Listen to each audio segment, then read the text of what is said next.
Assalamualaikum warahmatullahi wabarakatuh. Saya Sherly Oktaviani dengan NIM 2011135 dari kelas 4E PAI. Baiklah, di sini saya akan menjelaskan tentang pengertian media pembelajaran. Kata media berasal dari bahasa Latin dan merupakan bentuk jamak dari kata medium yang secara harfiah berarti perantara atau pengantar. Media adalah perantara atau pengantar pesan dari pengirim ke penerima pesan. Menurut EICT mendefinisikan media sebagai segala bentuk yang dipergunakan untuk suatu proses penyaluran informasi. Selanjutnya, menurut NIE, mendefinisikan media adalah bentuk-bentuk komunikasi baik tercetak maupun audiovisual serta peralatannya. Media hendaknya dapat dilihat, didengar, dan dibaca. Dalam perspektif belajar mengajar, media adalah pengantar informasi dari guru kepada siswa untuk mencapai pembelajaran yang efektif. Secara lebih khusus, pengertian media dalam proses belajar mengajar cenderung diartikan sebagai alat-alat grafis, fotografis, ataupun elektronis untuk menangkap, memproses, dan menyusun kembali informasi visual maupun verbal. Menurut Azikiwe, media pembelajaran mencakup apa saja yang digunakan guru untuk melibatkan semua panca indera penglihatan, pendengaran, peraba, penciuman, dan pengecapan saat menyampaikan pelajarannya. Musfikon mengungkapkan bahwa media pembelajaran dapat digunakan sebagai perantara antara guru dan siswa dalam memahami materi pembelajaran agar efektif dan efisien. Berdasarkan pendapat yang dipaparkan, menunjukkan bahwa media merupakan sarana untuk menyampaikan informasi dalam proses pembelajaran. Sujana mengatakan bahwa media pembelajaran sebagai alat bantu mengajar dalam komponen metodologi yang diatur oleh guru untuk menata lingkungan belajarnya.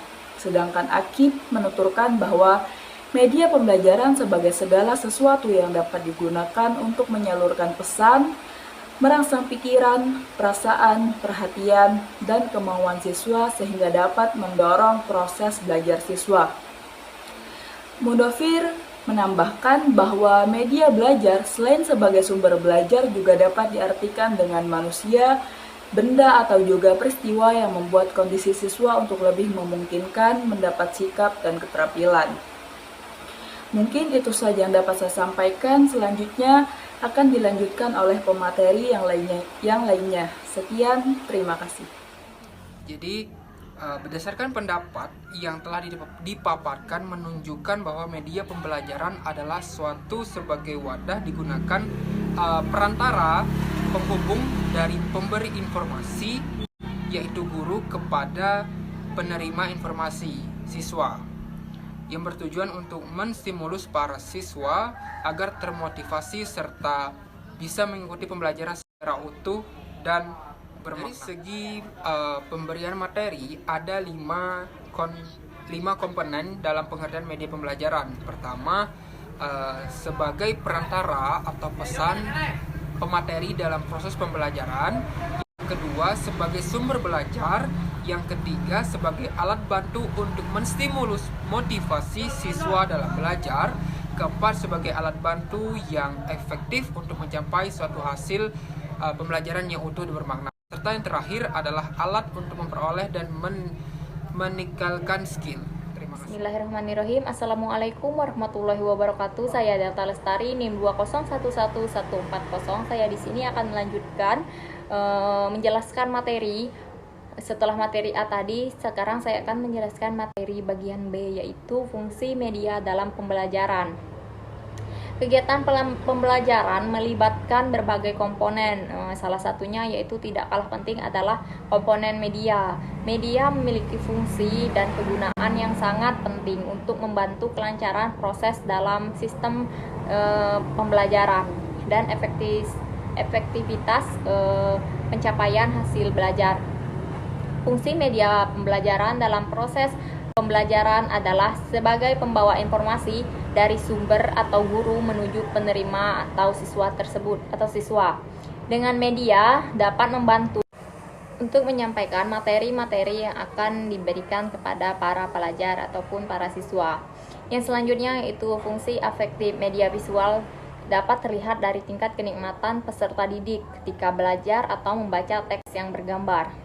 Gambar atau lambang visual dapat mengunggah emosi dan sikap peserta didik, misalnya informasi yang menyangkut masalah ras ataupun masalah sosial. Baiklah, sekian pemaparan materi dari saya. Materi selanjutnya akan dilanjutkan oleh teman saya. Terima kasih. Saya Desi Puspaklaviani dengan NIM 20146 ingin melanjutkan pemaparan materi oleh Saudara Delta Lestari.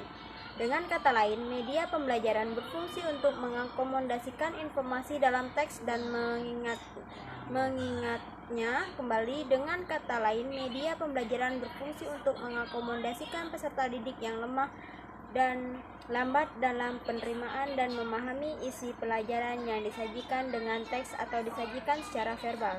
Menurut Kem dan Dayton, media pembelajaran dapat memenuhi 3 fungsi utama apabila media itu digunakan untuk perorangan, kelompok atau kelompok pendengar yang besar jumlahnya, yaitu yang pertama memotivasi minat atau tindakan, menyajikan informasi. Yang kedua adalah menyajikan informasi. Yang ketiga memberi instruksi. Untuk memenuhi fungsi motivasi, media pembelajaran dapat dihasilkan dengan teknik drama atau hiburan. Hasil yang diharapkan adalah melahirkan minat dan merangsang para peserta didik atau pendengar untuk bertindak atau turut memikul tanggung jawab, serta melayani secara sukarela atau memberikan pengembangan material. Pencapaian tujuan itu akan mempengaruhi sikap, nilai, dan emosi. Untuk tujuan informasi, media pembelajaran dapat digunakan dalam rangka penyajian informasi di hadapan sekelompok peserta didik. Isi dan bentuk penyajian bersifat amat umum, berfungsi sebagai pengantar, ringkasan, laporan, atau pengetahuan latar belakang. Penyajian dapat pula berbentuk hiburan, drama, atau teknik motivasi. Ketiga, mendengar atau menonton bahan informasi para peserta didik bersifat pasif. Partisipasi yang diharapkan dari peserta didik bersifat pasif. Partisipasi yang diharapkan dari peserta didik hanya terbatas pada persetujuan atau ketidaksetujuan mereka secara mental, atau terbatas pada perasaan tidak atau kurang senang, netral, atau senang. Media berfungsi untuk tujuan instruksi, di mana informasi yang terdapat dalam media itu harus melibatkan peserta didik baik dalam benak atau mental maupun dalam aktivitas yang nyata.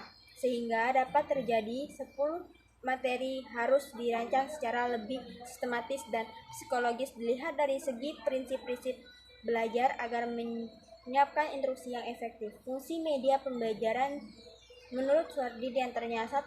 Media sebagai sumber belajar. Yang kedua, media sebagai alat bantu. Dan yang terakhir sebagai manfaat media pembelajaran.